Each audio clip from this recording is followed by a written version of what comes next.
Welcome back to another episode of Consciously Clueless. I'm your host, Carly, and I'll be your guide in this journey from consciousness to cluelessness and back around again.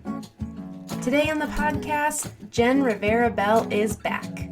Last time Jen joined, she and I talked about the beautiful intersections of her identity, being Indigenous, vegan, low waste, a mother, an activist, a lover of Mother Earth, and so much more. This time, Jen came on to dive deeper into the resilience of Indigenous peoples in honor of Indigenous Peoples Day. She shared beautiful insight into how to be an ally to Indigenous people, her experience as an Indigenous woman in a white world, and so much more. I guess the question that you've already been asked, thank you for joining me again. I'm really Absolutely excited. So happy to be here. Yeah, I'm really excited to chat with you again. But so how are you doing on the spectrum from conscious to clueless this time around? Always clueless and always conscious. That's my Ooh, answer. I like that. Yeah, I'm just this equinox, I think, is just bringing so much shift of energy, and I'm lucky to be able to not only see it but receive it with open arms. I'm trying to be very open to it. I've just felt such a positive push, and I'm just ready for it. I'm ready for it. I'm excited. I'm feeling like where I dreamt of where I wanted to be. Like, I feel like that's where I'm heading, and I'm so ready to receive it and ready to be there. And I know that it's taking a lot of work and a lot of energy on my part and a lot of self-reflection. I've just been super aware of my own behaviors, the way that I've been talking to people, the way that I talk to myself, and just being like, okay, you need to chill, you need to settle down, and just be more mindful and more present. I think I kind of lost myself a little bit in these past couple of months, especially because of COVID. Because of COVID, so much more of our lives are online. Right. And so I felt the need to make more connections.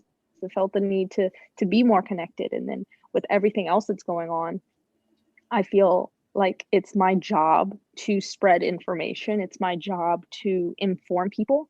But then I lose my own sense of self because I feel like I'm just a reciprocator of energy and never for myself.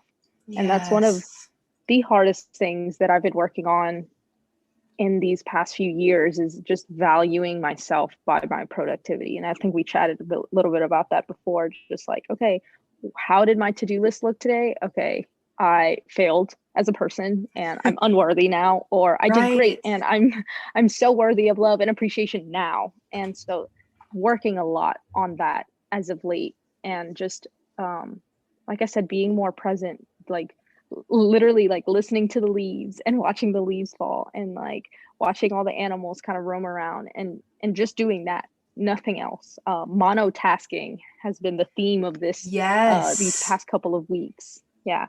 And so I'm trying, I'm listening, and I'm open to the energies that I'm feeling, and going in that direction, because I've been needing to move this way, and now I feel like it's the perfect time. Yeah, I love that so much. It's funny you say that, because just actually in the last few days, I felt an energetic shift. Like, I went from saying, this is what I want, this is what I want, this is what I want, this is what I want. And in the last few days, I'm like, oh, it's mine. That's what I'm getting. It's already there. It's already there. And I knew that I needed to get there, but I didn't fully feel it. And I just feel in the last few days, I'm feeling a little more joyful about those things, instead of being like, this is what I need, this is what I'm manifesting, and being manic about it. Yes, absolutely. Truly thinking, oh, those things already exist. They're mine. This is just the path to get there. I really like how you said that. I think that's one of the hardest parts when it comes to being open to manifesting your future and manifesting your reality, is even in the way that we say it, of one day this will be mine, as opposed to this is mine I just have to wait for this time, Yep. and when it's right, it does happen, and we're just receiving that energy. And that doesn't mean we don't do our part in it, like we still Right. have to do our part and do the work while also being open to it. I think that sometimes we go too in one direction or the other, and it's finding that duality of, you got to put in the work, you got to dismantle the systems, and then also being aware of the energy. We can do both at the same time. We tend to not Yes. give ourselves enough credit. Yeah.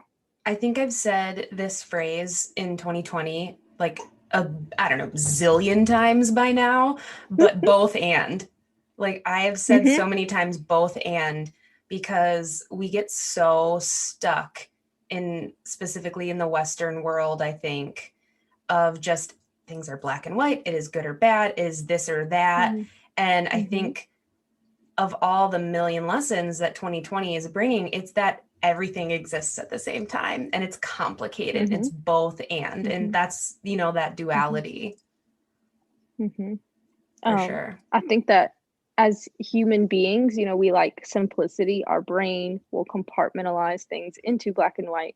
And it is our job as higher beings to be like, no, actually, this entire area is gray. And that is not as simple as it is. It's so much more complex. And it's our job to really dig into that, as Right. opposed to just being like, this is this and that's, and because that's easy. It's so Yeah. easy to see it that way. And and the reality of it is that that's not how it works.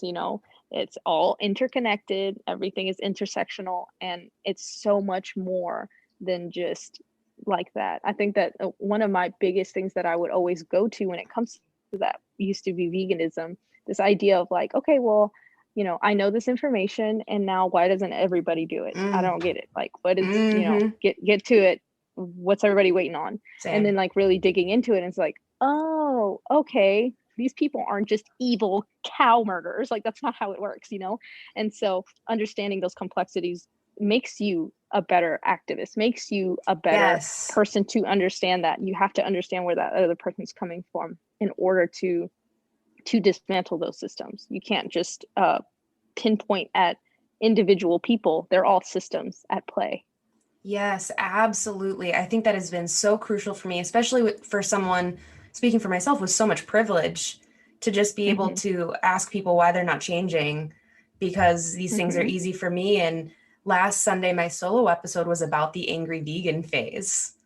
And I just like Mm-hmm. talked about like that's a real thing. That is a real part of it. You like Absolutely. wake up to it and then you're just like, oh, everything that I knew is a lie.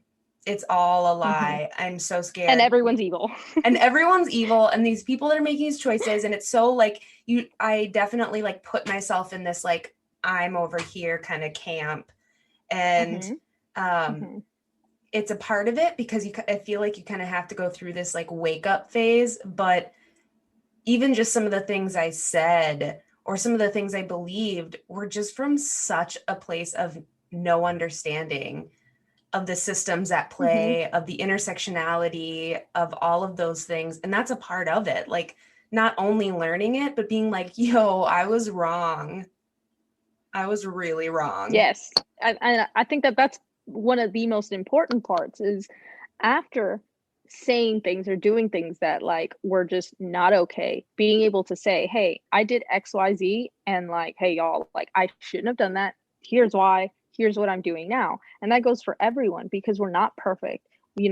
I come from a place of speaking on intersectionality, of talking about different avenues for marginalized people, and yet I still mess up all the time. All Mm-hmm. the time. We have these ingrained biases, and that's normal, right? Right. And it's kind of hard for us to talk about that, of like, hey, we all are part of the system. We've all been raised with racism, with sexism, and so we have these biases. It is our job to vocalize when we do have these views, when we do think these things, and be like, whoa, let me take a step back. This is stemming from this. Yep. I'm going to do better. No one's asking for anyone tomorrow to just streamline, whatever. It's about taking accountability. And Yes. that's one of the most awkward, hardest parts, especially when you're in in these circles of activism, in these circles of justice, because you're seen and perceived as like flawless, right? Yes, It's like, for no, sure. I know vast amounts of activists who mess up all the time, right? We Yep. mess up all the time. And the good thing is taking accountability and making sure that people see that, right? Because if we're seen as flawless, then people will see that as unattainable and be like, okay, well, what's the point of me trying if I'm never going to Right. be like that? And it's like, no, like we mess up every day. We say things that are not correct. We hurt people, whether intentionally or not. The intention is not the problem. It's what was the damage. And, and so taking that accountability, I think, is just, that's why I enjoyed that episode so much, was just listening to you being like, hey, like, I thought these things, I said these things, and, I now know better. And, here's the deal. I think a lot of people don't like to vocalize when they mess up because it's awkward, right? Like it's weird. Like I don't want to talk about like, hey, last time I was doing this. But that's the only way to really get better is by showing other people that we're all imperfect, right? Like nobody is out here doing it 100, like no matter what realm they're in. And it also just points to like nobody is outside of that indoctrination of the systems. Like no matter how woke you think you are or how much you know, like we are all in it. Absolutely. There's no way to say like, well, I don't subscribe to, like, yeah, I try not to be sexist and racist and, like obviously, and I'm working actively against those things. But when they're culturally ingrained and they're in systems and then they're like systematic injustice, like that's what So it's a battle. It is a battle to unlearn and choose to relearn. Absolutely. I think that we don't realize this because, again, we see it as black and white issues. We see it as those bad people are being racist. Those bad people are doing these things. It's like, no, that's not it. We are perpetuating those systems just as much as those people. It might not be obvious, there's people who like blatantly say the N-word and blatantly do blackface. Those are obvious senses of racism, but that's easy to point out and say that. What about the anti-blackness that I hold?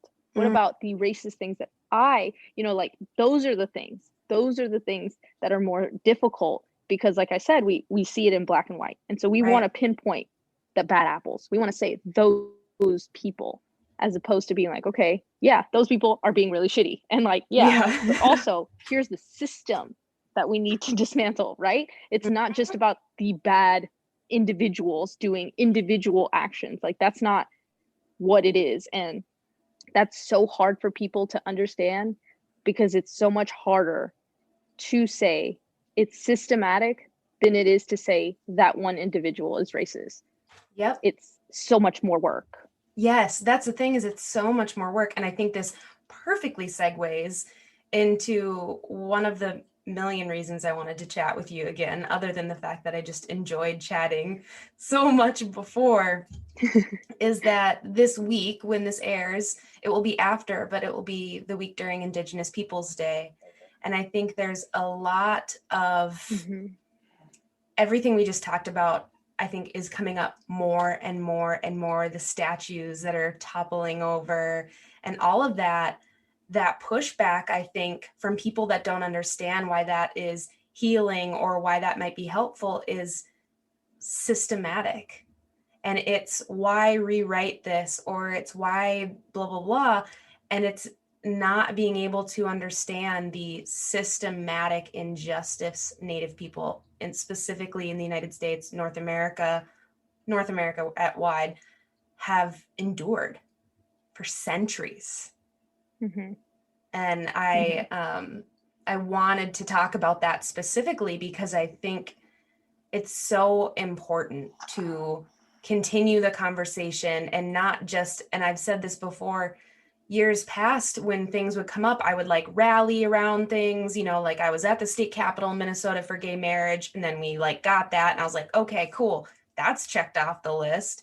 But instead of like sticking with it and seeing where all these things are and all the different ways that injustice is carried out, because again, that's the hard part, is seeing that it's not just one bill, it's not just one person to fire, it's not just one thing, but it's so interconnected, and seeing how different realms of people's marginality it goes into play, right? Because even for folks who fight for gay marriage, right? And then those same people will then disregard transgender folks, right? And so it comes into play in so much more, which is why, as allies of all of these different realms, we don't get breaks, right?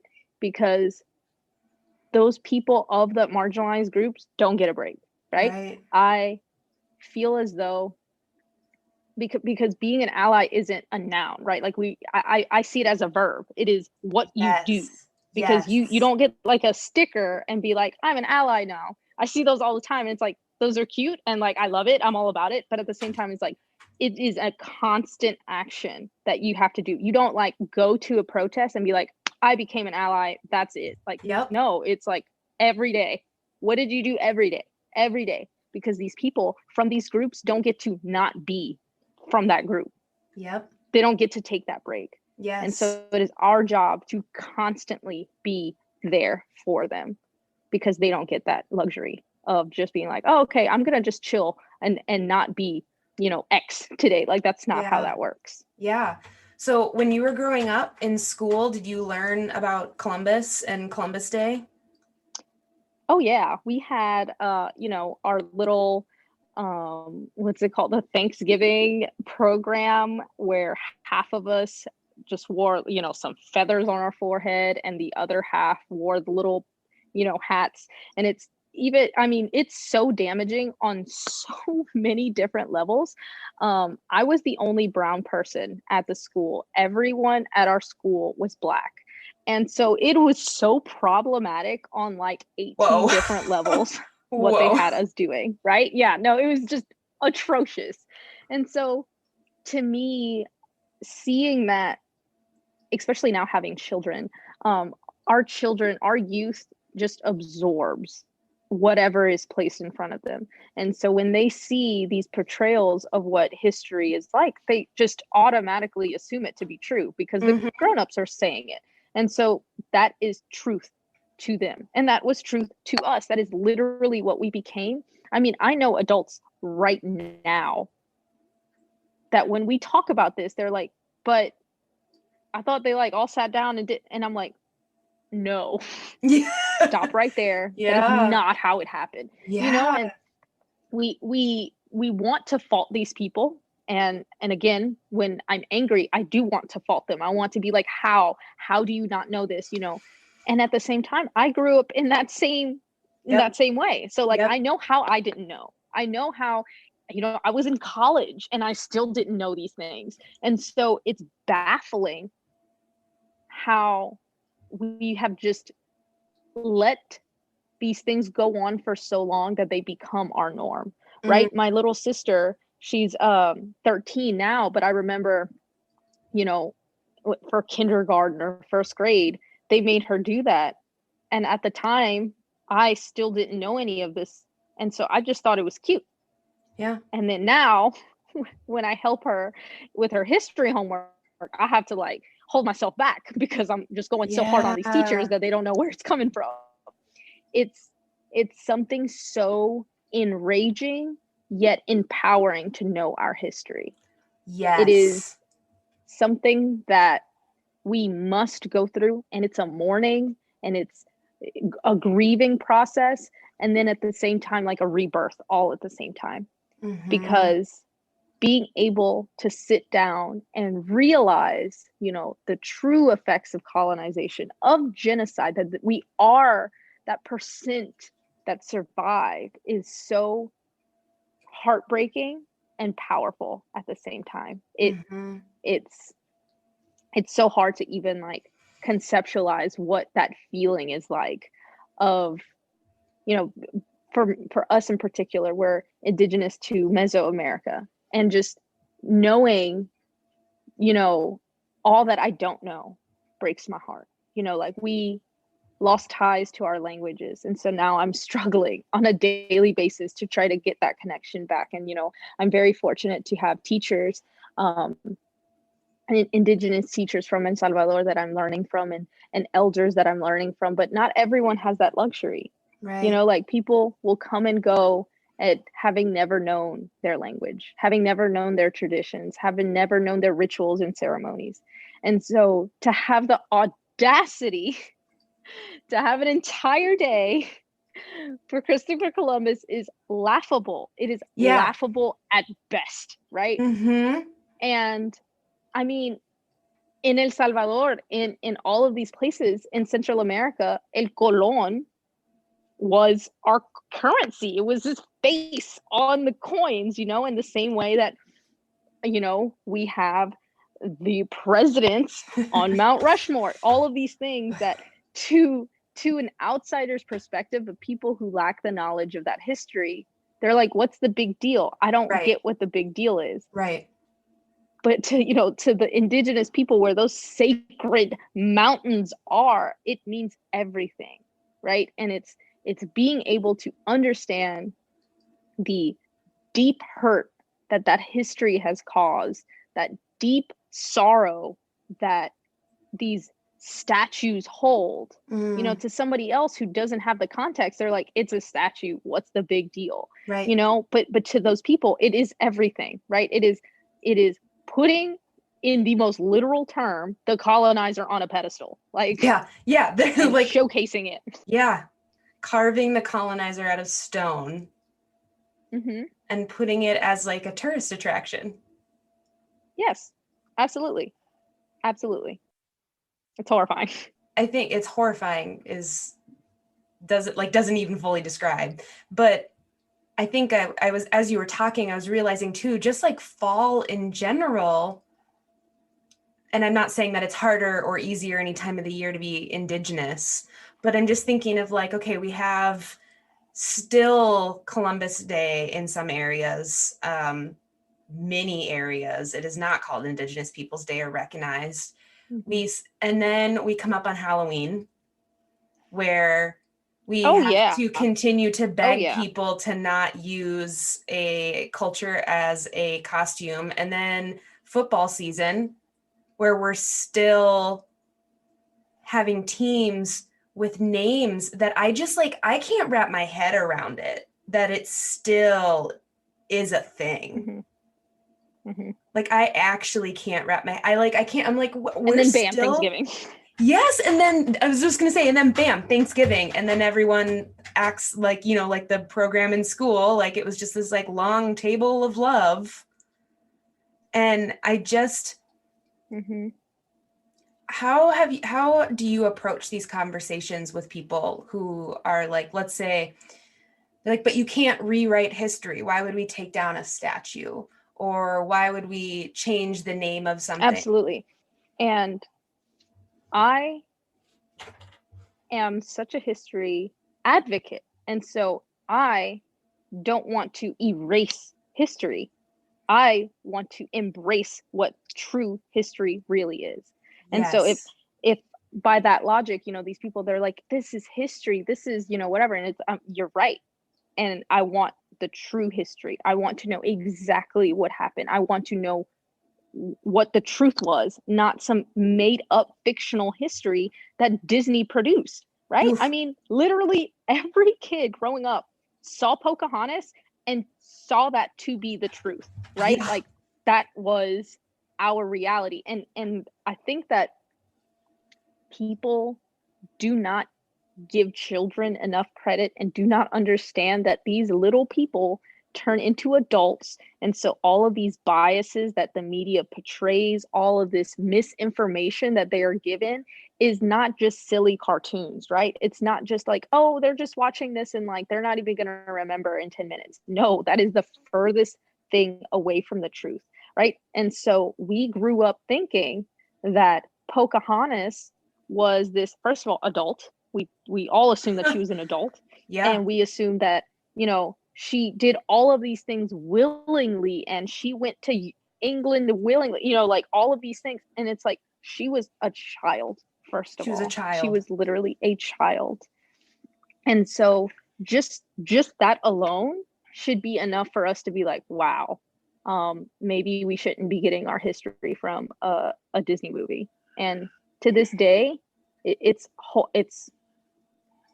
so enraging, and it's sad that at this point I'm just so used to it. But being an Indigenous person who is married to a white man, I have been with Zach for almost 10 years now. And so I didn't get started in this journey of decolonizing until about 5 years ago, whenever I was pregnant with Luna. And so to this day, still, I get angry Indigenous men to try to call me Pocahontas. Oh my And gosh. it is so baffling because, first of all, them trying to police an Indigenous woman is an act of white supremacy, right? That is patriarchal, that is white supremacy. So you are being like the colonizer, one. Secondly, you don't know your history if you're using the name of a child who was part of this horrific time in order to try to insult me, right? And so there's so much that we have to learn collectively as a people to be able to be better, right? And I'm not saying that there aren't people who do know history and still continue to perpetuate these ideas, but there are a lot of people who just really have no idea, Genuinely. who just really don't know what happened. They don't know how disrespectful certain things are. And when we have these conversations, a lot of the times when I have these conversations with people, they're just mind blown. They're like, I had no idea. Yeah. We sit down and I give a couple book recommendations, and I talk with a lot of people online. Instagram is my main platform of connecting with people, and I get a lot of people who will message me and try to rile me up or try to ruffle some feathers. Yeah. I'm so unfazed by it at this point.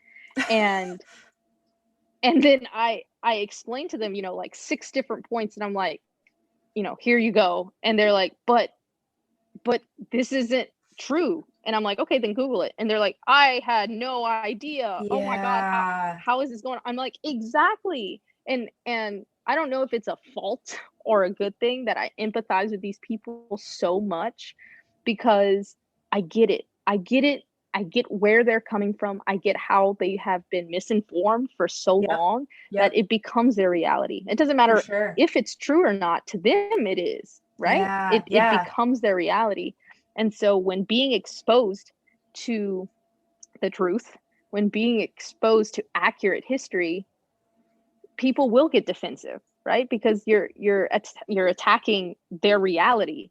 And so you're making their reality crumble right in front of them. So of course they're going to defend it. Of course they're going to be upset by that. Right. But some people just stick to that and will disregard the truth, and other people won't. Other people will see it and be like, wow, I had no idea. This is awful. And yeah, sorry about that. Like I get a lot of people that get like that. I'm like, it's all good. I just needed you to know what the truth is, because I mean, from the time that we're 3 years old, there's even the whole idea of cowboys and Indians, like they still sell these little toys. Yes. These things are still being sold and perpetuated. Indigenous people are characters on a TV show. They don't think that they're real people. They're literally cartoons.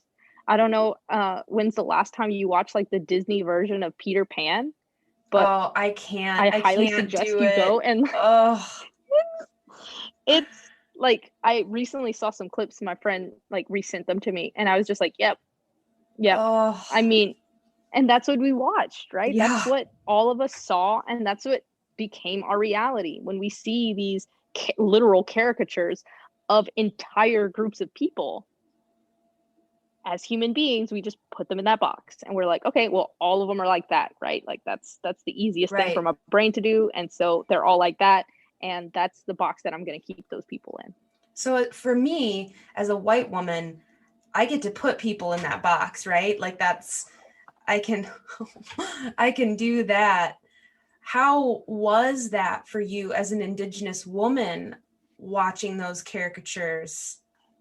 Like, I'm just wondering if there's this disconnect of like, but that's not how I look. Is that how I'm supposed to look? That's not how I act. Is that how I'm supposed to act? Like, how was that for you? What's worse is you believe those stereotypes. You believe what it is that you're seeing. Like I said, I went to an all-Black school, and the town that I grew up with was mostly Black, and just seeing all of these Black children being told they're not beautiful on TV, right? Being told that their hair is not how it's supposed to be. These children didn't think, oh, well, they're not right. I am beautiful. I am this. No, they believed it. They believed all these lies. They believed, and those are the effects that, colonization has on children, is that, and adults too, but I mean, in particularly us, when we saw all of these things, we just believed it. Believed that we weren't as smart as everybody else, that we weren't beautiful, that we weren't valued. And so we take that weight on with us for forever until we're able to like sit down and think about it and say, my eyes are, dark like obsidian, they're dull and not beautiful like blue eyes. They're not like water. All of these things that like are told to us, are shown to us, and it's not until we put in the effort as we grow these things, because we just become them. We receive that information and it becomes our reality. It's heartbreaking to see children even now, who still don't see themselves in literature. They don't see themselves in movies. And when they do, they're terrible depictions, right? Even young girls, like finally now, there's so much more, right? There's so many more Black and brown children in books, which is beautiful. So many more characters that they can see and reflect on and see goodness in and see wholeness, because everyone is flawed, right?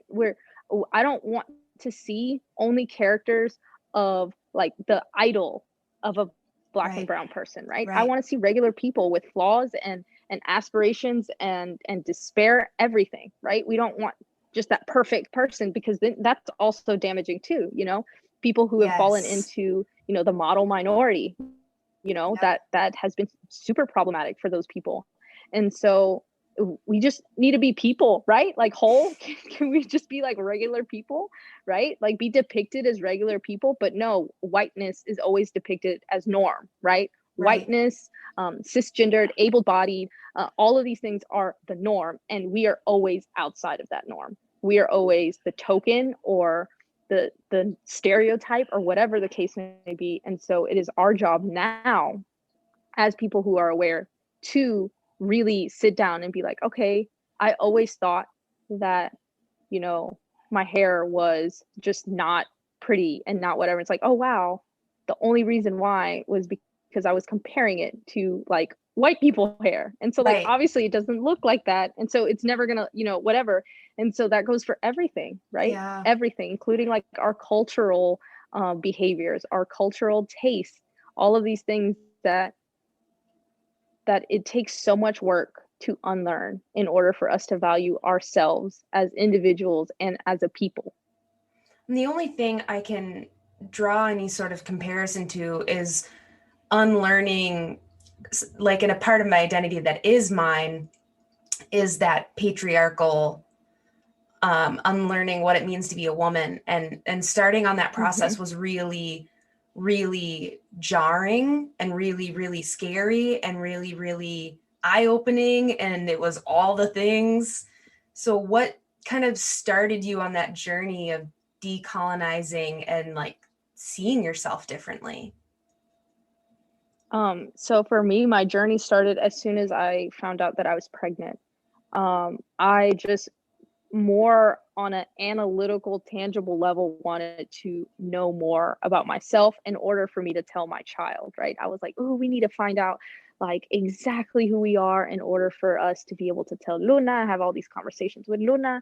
And with Zach, it was quite easy because his grandma has like little notebooks filled with like who was whose mom and like where she was from and like, you know, social security number, like the whole nine, right? And then I spoke with my dad, and my dad has always been very, very open about his childhood and about their past. Growing up in El Salvador during the Civil War was something traumatic, is not even a word that would be of any use.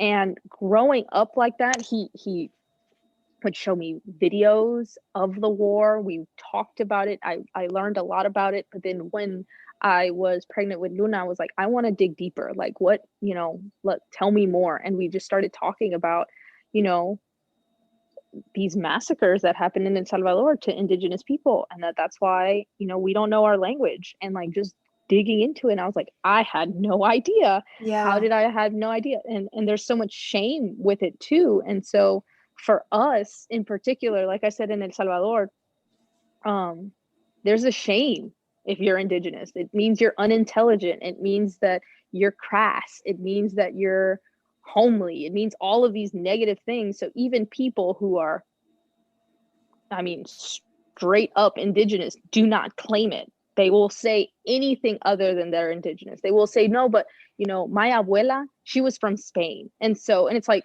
oh, I don't think so. I highly doubt that, you know? And so even coming to terms with the fact that we're indigenous is a battle for so many of us. Because it comes with such a negative idea. It comes with such a just terrible connotation around it, to where getting people to even see their own identity is step one, much less digging deeper and realizing that we are of value and we are beautiful and we are all of these things. I mean, just being able to accept that that's who we are is just a hurdle in it of itself. And then from then, like I mentioned before, sitting down and realizing how much we've lost, sitting down and realizing how much that we will never be able to gain, you know, from the tangible land that has been taken away, from the waterways, from all of these things that we have been physically disconnected to, from being into the dysphoria, right? Like we're here. I'm only here because of the war, right? That's the only reason I'm in these so-called United States. I wouldn't be here if all of that hadn't happened.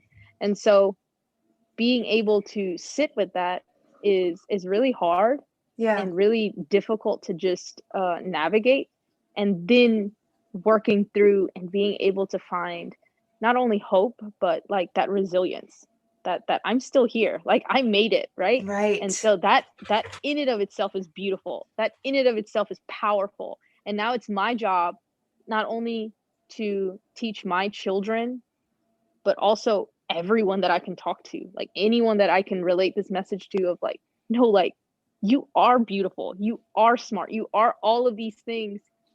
It's just these terrible perceptions that we've gotten and we've been taught, that we've internalized.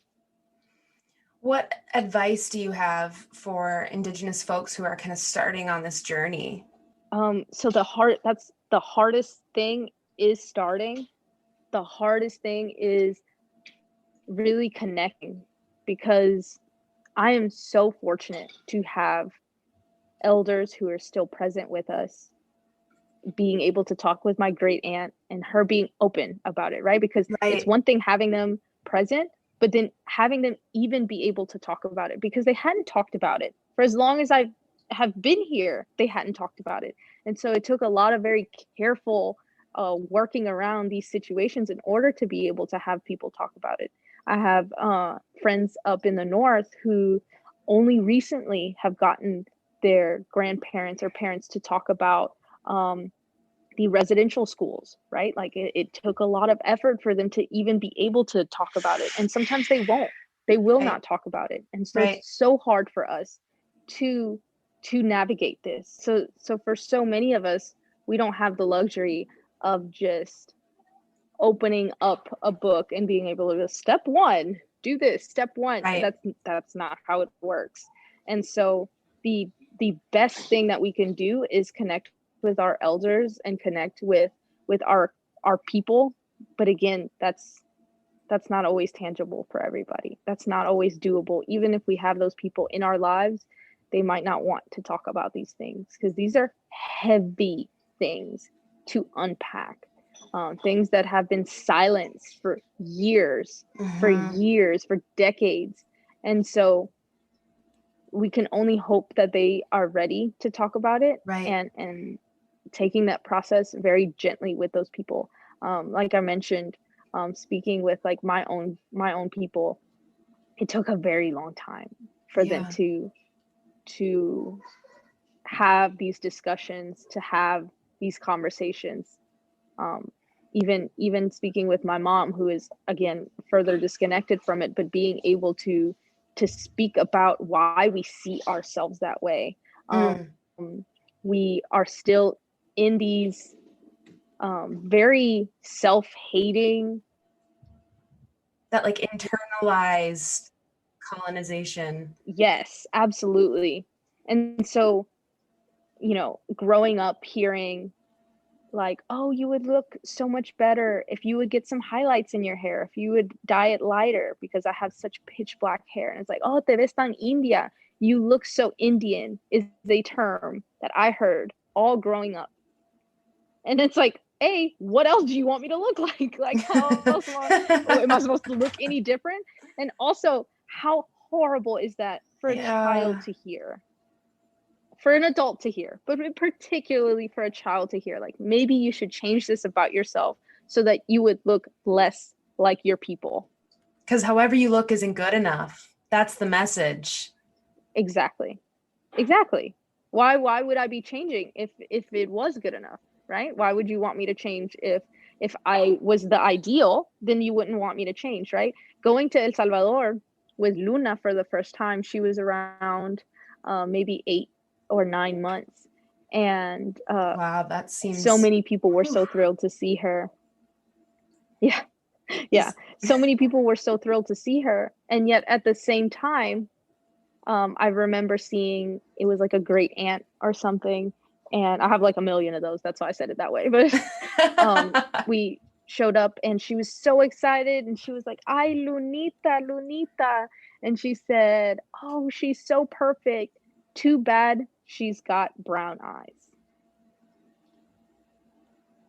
And I was just so angry, but like I mentioned, I completely understood where that idea came from. Right. And so instinctively, I just wanted to go hard and be like, like just go off on her. But I know why she thought that, right? Like, I know years of me thinking that about myself, much less her, who's never had the language to be able to talk about this, right? Like, no concept of colonization. And so she just lives it. And so for me to go off on her wasn't right? Like, I knew 2 seconds after I wanted to go off that wasn't what I was supposed to do. And I just said, no, I'm so lucky that her eyes came out just like her mama. And she's like, oh, okay, like kind of dismissed it. But yeah, I mean, this is what we deal with all of the time. And my children are very fair compared to me, right? Like, they have brown hair and they do have pitch black eyes. Guali has eyes, I don't even know how he managed to get such dark eyes, but it's so funny to see how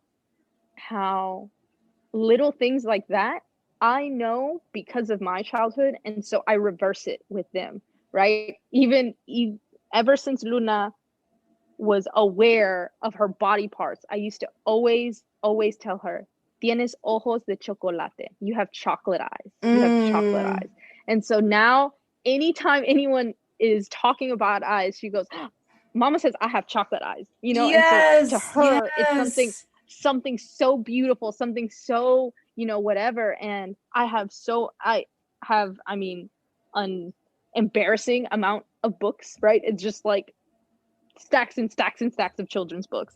And so I make sure that I am really showcasing Black and brown children as what they are, right? As perfect little bundles of light. That's what these children are. And so really showing these things, showcasing these things so that she doesn't have those same perceptions that I did. Yeah. And so I'm very hopeful and very excited to see how she perceives it, because we have such limited, it's kind of, it can seem kind of weird to other people, but because we have such limited contact with other folks, especially now with COVID, I mean, very limited, but we live out here in such a rural area, we have no neighbors. And so it's pretty much just me and Luna and Zach and Kwali all the time. Like this, it's just, this is our reality, and the animals, right? And so everything that she absorbs is from the books that I read, is from the documentaries that we see. So me always showcasing children from all areas of the spectrum, children with disabilities, children who come from just a plethora of different places, and showcasing them, they're just children, right? And whatever else they are, that's an addition, right? But they're just children, and they're just like you, and they're also different from you, you know, all of these things. I think that she's able to have a better, more whole picture of what we are, right? Because it's sometimes exhausting just to be your group or just your marginalization. Like that's so, you're a representative, and so anytime that you mess up, anytime that you're human, you down your entire group of people, right? Like you are this, oh, all women are like that, you are this, oh, all indigenous people like, and that white people don't have that weight. If anyone does something like that, it's like, oh, it's just because that one individual did this one specific thing. But no, when it's a marginalized person, it's, oh, it's, let me throw that blanket on there, all of those people are like that.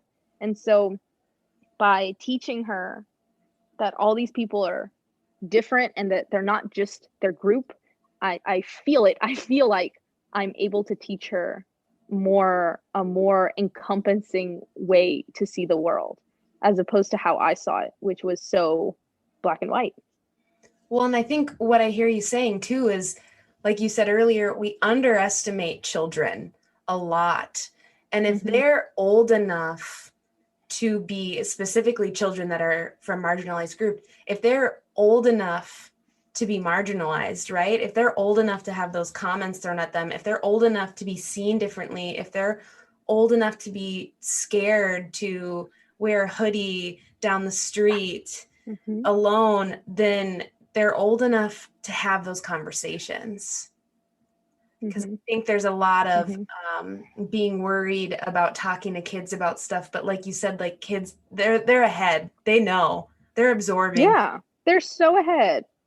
Absolutely. We don't give them enough credit. They are little elders. Like they are so aware, and we can seek solutions from children. Their way of thinking is so without limitations, right? That we need to learn from them, right? Like we need to learn what that means, because we've been calloused with bias, and we've been calloused with all of these ideas that most of the time simply aren't true. And so to hear what they have to say is so uplifting and so joyous. And like with me and Luna, like we have hard conversations with Luna. I don't want her childhood to be destroyed, right? I don't want her to think that this world is just like a horrific place, you know, whatever. But I also want her to know what is going on. And so just the other day, I have these moments all the time where I'm just like, I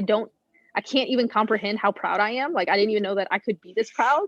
Like we were just sitting at the table, and she's just, you know, eating her food, and it's just me and her. Zach has Kwali somewhere, and we're just sharing our meal together. And she goes, "Mama, not everybody has food. We have to fight so that everybody has food." And I mean, I literally almost started to cry, because I was like, you're so right. Yes, Luna. Yes. Oh and my. So hearing those words come out of my 3-year-old, like I felt, I'm about to cry just right now, like, but I felt like what I'm doing is right. I felt like she knows, like Luna's gonna be a game changer. Like y'all ain't ready for Luna. And so hearing those words come out of her, and knowing that she is going to mobilize people, right? She is going to change people. And so I have so many children that I know that are like that. So many children that are like that. I'm just like, like I feel almost like a weight lifted, like, yes, like this is what we're fighting for, right? Yeah. Like this is why I do what I do, because I want Luna to have the best capacity to do what she has to do. We're all have these duties, and she has hers, and I need to fulfill mine in order for her to be able to do what she has to do on this side, because she's going to be unstoppable. And we're all healing those generational wounds, right? Like we're all, if we choose that path to heal those generational wounds, and the more we heal, the more that next generation can heal, the less shit they have to go through, right? Like taking that on, Absolutely. whatever it is so crucial and so important, and breaking those patterns is a game changer. Exactly, because that weight, if we don't put in the work, will just be left for our children, right? Then they just have to deal with it if we don't put in the work. And the work isn't glamorous, it's not pretty, it's not anything. It's hard and shitty and tears and anger and despair, but I do this work so that way Luna will have to do that less, right? So like Wally has to do that less, because otherwise if I just push on these, anti-Black ideas, these sexist, all of these ideas, if I just push them on, then she has to do all this healing. Then Kwali has to do all this healing. And so it's work, but I do it gladly, because I know the world that I want Luna to live in when she's older, right? Like I envision what the capacity that she can do, but that only happens if I put in the work too. I think that's a motivating thing for me, at least, too, is once you truly make that connection that the world is bigger than you, right? Like once you get past that ego and realize that like the ripple effects of your actions actually mean so much more than we learn growing up. Like that at first is overwhelming, but then it makes me really hopeful, because it's like, that's why I'm doing it. I'm not just doing this for me. I'm not just vegan. Yeah, it helps my health. Or I'm not just doing this for this reason, or I'm not just trying to use less plastic because of me. It's like, that's a wide reaching effect, and that's like systematic and all of that stuff, and it's motivating, I think. And it just depends on the framework of how you see it, because getting that exact information can be extremely overwhelming for someone who's not ready, right? Yes. So hearing that and be like, wait, everything's interconnected. Like, oh, it terrified me at first. Yeah. And so now I see it as a good thing. I see it like, no, everything's interconnected, which means that there are so many little things that we can do. There's so many little things that we're able to connect in order to form that big picture, right? That every single one of us has a purpose, and that all of us are doing what we need to do, right? And so if we're all doing what we need to do, we're able to see this greater picture and put it all together and help so many more people when we see the interconnectedness, as opposed to just the individual actions for ourselves. Because yeah, like it's cute to be zero waste, it's cute to make my little salads, but it's like, okay, that is actually having an impact, and like having all of these things, and I need to see that in order for me to do better. I need to see, my little garden is actually very helpful in the sense that, like, I not only am I, connecting con Madre Tierra, but also like I'm producing less emissions because I'm just walking outside to get a cucumber. And like, okay, so now what can I do to speed that up? What can I do to spread that to other realms? And so taking that step back and seeing how all of these things intersect, all of these things are interconnected. That's the only way to be. That's it. Like that's the only way to see it. There is no one solution to a problem. There's like 30 million things that we need to do it. And that again is extremely overwhelming. And I'm like, but I can't do all of these things. Like I can't possibly do all these things. And that's okay. Like you won't be able to, but maybe you can do something that I can't. And hopefully you do that. Right. And there are things that I can do that you won't be able to. Yeah. And so now I have to do that. Right. So if we can lean on each other that way without judgment, right? Yes. Without Yes. holding people down. Because I can grow a tree out here, right? Yep. I'm literally planning on growing trees.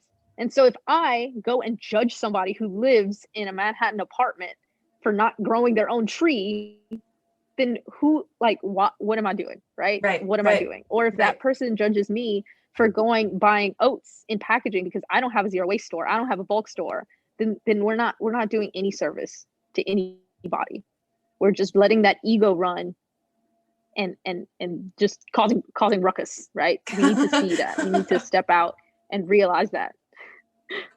So you said that you have a lot of conversations on Instagram specifically is the platform Mm-hmm. that you receive. Mm-hmm. So let's say some some nice white person reaches out to you and is like, holy shit, I had no idea of everything going on in this continent and the history with Indigenous peoples and all of that. Where do I start? What can I do? I want to be an ally. I want the sticker. Like, where do you tell people to start in that fight?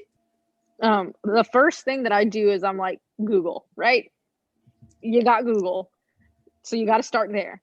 Mm-hmm. Because as much as I love to share this information, as much as I love to do the work that I do, it is not my job to educate white people Yep. on my history Yep. that y'all have brought upon us, right? Yep. And so the first thing is the same way that I learned, right? Same way I Yeah. went on YouTube and started looking at all these information, started watching all these things, started buying books written by Indigenous folks.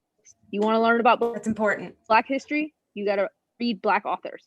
You got to go and dig information from the people, right? Because that's the problem from the jump, is that we're reading whitewash history written by people who trafficked human beings, right? Of course, they're going to write their own narrative. And so by doing that, doing your own research, realizing that, realizing the agenda that has been brought upon history because of who was writing it, Yeah. right? These Yep. human traffickers, of course, were going to literally create race, create these ideas of superiority in order to justify their action. And so it became the norm for them. It's like, no, like these Black people are actually not even real humans. Like that's what was written. And so that just perpetuated and changed and morphed and to where we are today. And so it takes work, and I think that sometimes white people don't realize the work that it's going to be in order to unlearn a lot of this stuff and then relearn, right? It's work. It's not easy. And so that can be kind of disheartening, because it's like, okay, I want to click the button and like just give me all the stuff and I want to know. Yes. And Yes. that's not how it works, right? And also there are people out there who will teach you. And so find these people have entire seminars, they have workshops, they have all of these things. Attend them and pay them, and you will learn so much. And then from there are so many local organizations in your area, whether in the state, or whether just by region or in your city, depending on where you live. There are different organizations that work with people in order to do better, right? And Yep. so to inform yourself, and then to find folks who are willing to teach you, and then get local, get to what can you do in your area that is tangible, that is real, to help these people, right? There's so much work that needs to be done. There's something around you that can be done, right? There's something that can be done. And so by going online and Right. finding those people and connecting with those people, it's not as easy as like clicking a button and being bam, that's it.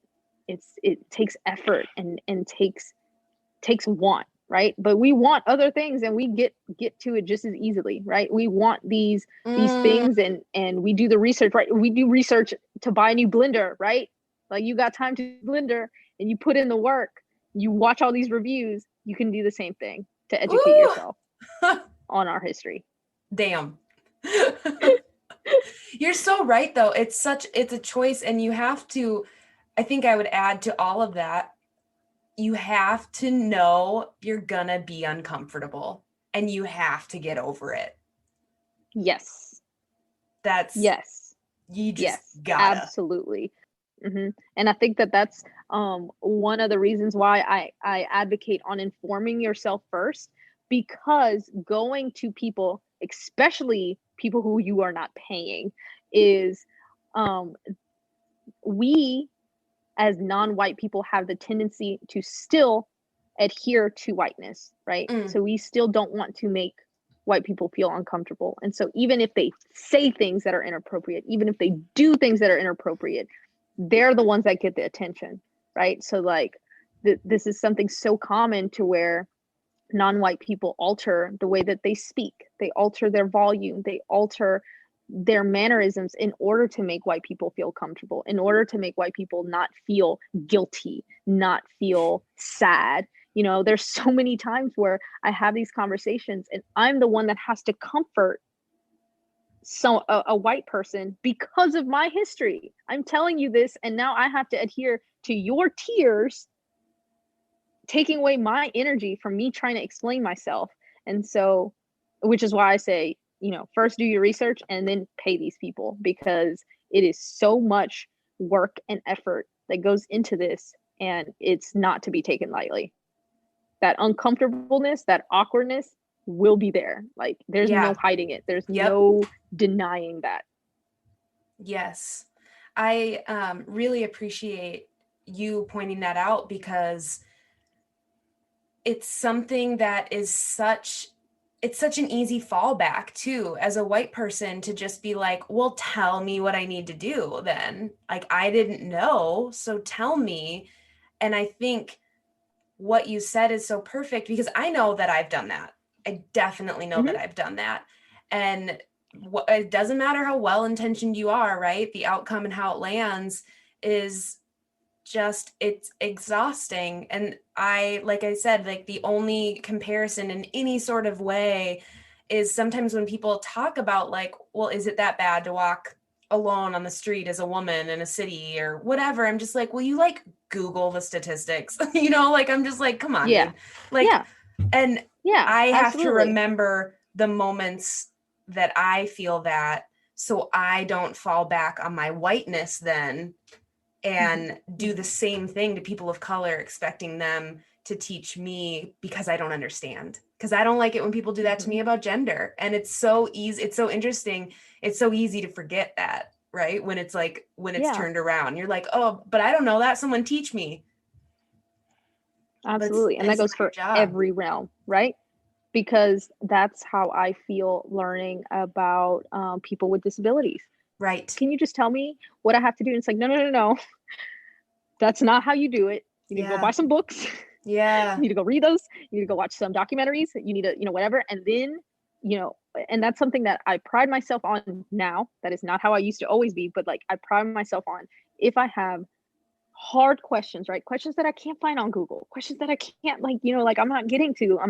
I will message someone from that group and be, hey, are you willing to speak to me on this issue? I have this capacity to pay you. And either those people would be like, I will gladly accept, or, that I don't work with that, but I know someone who does. And so it is my job to find that information with the privilege that I have, right? Like as an able-bodied person, I Yes. have so much privilege that I can't even conceptualize, because the world was made for me, right? The world was made for able-bodied people. And so that's how it is for all of those different groups. And so it's not their job to teach me. It is my job to teach myself. It's my job to seek that information and do that work. I think that is so lovely as well, because I've had conversations with people who are like, I really want to learn about Indigenous peoples in this area. And I want to talk to some people that have been here. Like, I'm in northern Minnesota, but I feel like that would be awkward. But the way you phrase that is so beautiful, because it's like, hey, look, here is what I've done. Here's what I know. And I'm still looking for more, and asking, not making that assumption that they are going to be ready to be your guide in Mm-hmm. life on this topic, Mm-hmm. but Mm-hmm.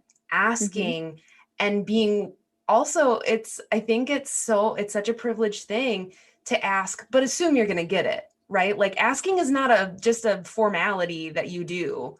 Like asking is something that is required, and you can get a no, and you can get a I can't handle this. That's going to happen. I think that that's something that we forget even when we're trying to do something positive, like learn about a marginalized group, right? Like we forget the things that we're learning about are actual traumas for other people.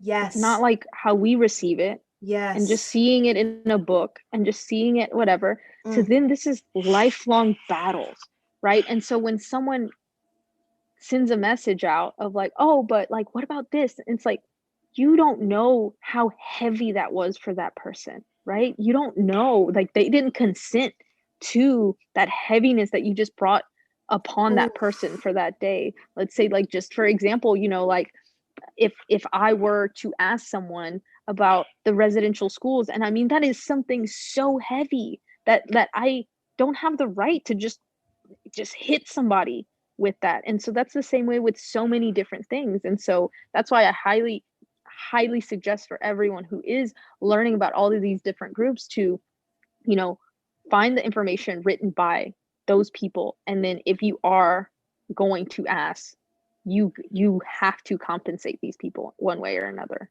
because it that's their life.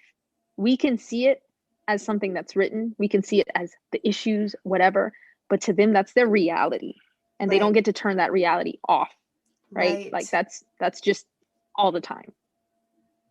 And I think too, then not treating someone as a token, right? Like not finding this one person to teach you and then your work is done, and assuming that every experience of a marginalized person in that group is then like that one person. I think there's a lot of tokenism for white people. They're, they're like, I have a Black friend and this is the experience of my Black friend. So like, I'm done thinking about race. Yep. Absolutely. Because again, like I mentioned earlier, these are people with flaws. These are people with successes. These are people with everything. And so having this one view of this one person does not encompass the idea of different, it is, that's not how it works. Right? And so the easy thing to do is be like, yeah, I have this one Black friend and they said I could say the N-word. And it's like, oh no, like, I've had these conversations before. And so being able to understand that it's not that easy. It is hella work. Like that's the easiest way to put it. It's hella work.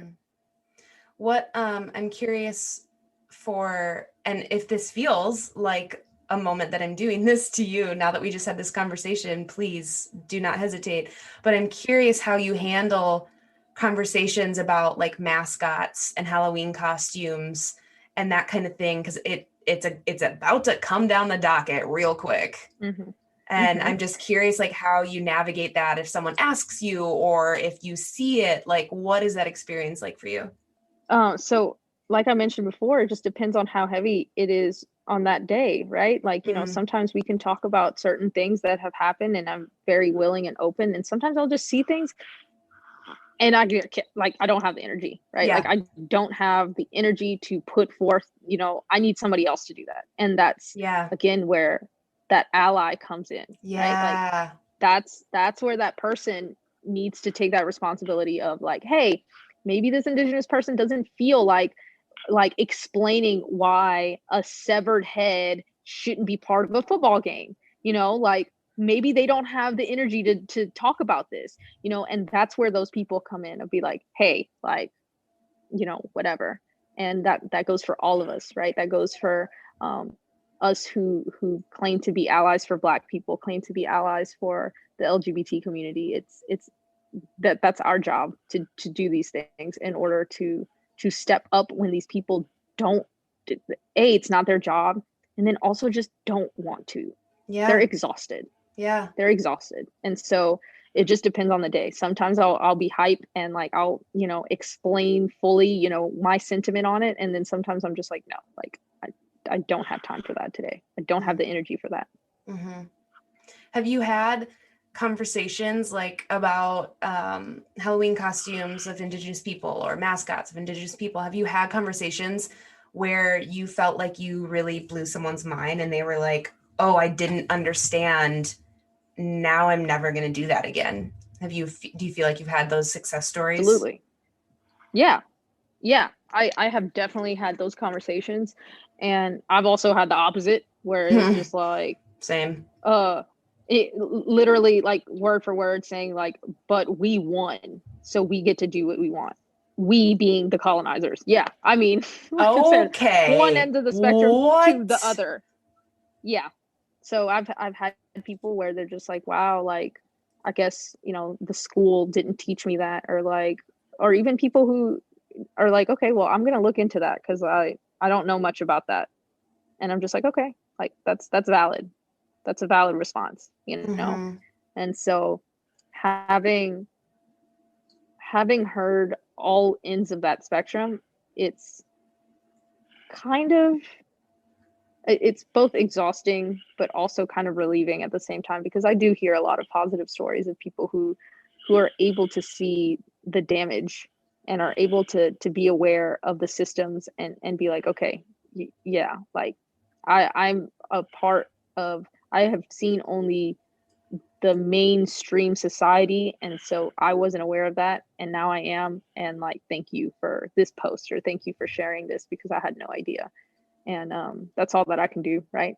That's all that I am responsible for, is I can share and put that information out there. It's up to everybody of how they perceive it and how they take it and how they learn from it. And I think something that we talked about earlier too is just that I think at least a lot of what I hear specifically from white people is like, well, we can't rewrite history. Like, I just keep, for some reason lately, I've just been hearing that again a lot. But what I like how you framed it is, I'm not trying to rewrite history. I'm trying to tell you what happened. So like, I'm not trying to, tell you that there is some rewriting that needs to be done. I'm not changing the narrative. I'm telling you the part of the narrative you didn't hear. And I think that's what exactly I'm trying to fall back on more when conversations like football, and it's not just football, lots of, like school mascots and whatever it is, and Halloween costumes and fucking Thanksgiving coming up. Like, I think that's what I'm trying to fall back on more. Is just saying like, I'm not rewriting anything. Actually, I'm just trying to share some truth. But it's like hard to navigate. Yeah, it's work for sure. And especially when it comes to people who have these emotional ties to these things, right? I grew up in Southern Louisiana, and so seeing the rebel flag everywhere, right? I mean, everywhere. And you're talking about the Confederate flag? Yeah. And so having that showcased everywhere, and having people who literally say, no, like, this is just part of my history, this is just, whatever, when they don't even know what that means, right? There's so many people who literally don't even know what that means. And so just that one layer, right? And when I go back home now, that's what I see. And knowing what that means and looks like and feels like to a Black person, right? Like, seeing that everywhere plastered in your face.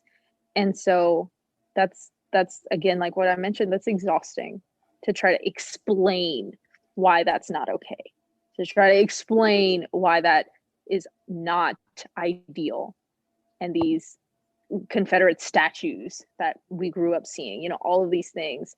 And so having these conversations with those people is work. Yeah. Is work, because they're the ones that are denying history. Right. They're the ones that are trying to rewrite it in this fairy tale Disney-esque ideal, not us. I'm telling you what actually happened. Right. I'm not sugarcoating it. Right. I'm telling you that Pocahontas was a child, right? Like, that's hard to hear and understand, because we were told the opposite. We were literally told a love story. And so by having people aware of that and having people who will stand up and be like, hey, actually this happened, who are not the marginalized group, puts some weight on someone else's shoulders as opposed to ours. I think that is a really good message for people to hear, because if you're wondering what you can do, you can learn and you can share, because people might hear you differently if you have privilege. And Absolutely. that sucks, but that's reality. You know, people might identify with something that you put out because of who you are. And if that can make a difference, then damn. You know, exactly.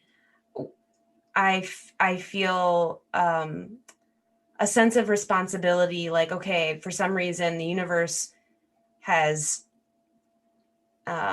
pushed me to dive into these issues, and because of that, it's my responsibility to share. Like, I have this knowledge and it is my responsibility to share it and to break white solidarity. And to break that silence, because once that is done, you're putting that person in a position that they have never been before, especially when it comes to another white person. And just understanding, wait a second, you're not agreeing with this extremely racist thing that I'm saying? How dare you? And it's like, yeah, no, like this is totally wrong. And they're like, I mean, taken back. And so, yeah, like that's y'all's job, is to do that, is to endure the uncomfortableness, because marginalized people get emotionally, physically, spiritually hurt in those situations. And you get the privilege of just feeling awkward, right? And so that's the job to be done. You get the privilege of just feeling awkward. That's powerful.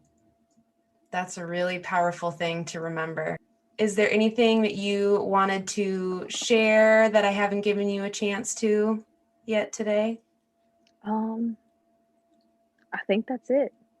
Just really reiterating that we're all on this journey, and that it takes a lot of work, and it's not easy work, but it's work that has to be done for ourselves, for our children, for the future, for the planet, and doing it and holding yourself accountable, having grace with yourself at the same time, and being on this constant journey, because it's not linear. It's not something that you ever reach, right? You're never healed. you're never away from the systems. And so just thinking about it that way, reframing it to where you're always going to be doing it, as opposed to like, oh, my 5-year plan is that I will be completely free from biases in 5 years. Like, that's not going to happen, right? And so just knowing that you got to just put in the work every day. How are you? Oh, look at that beautiful sleeping baby.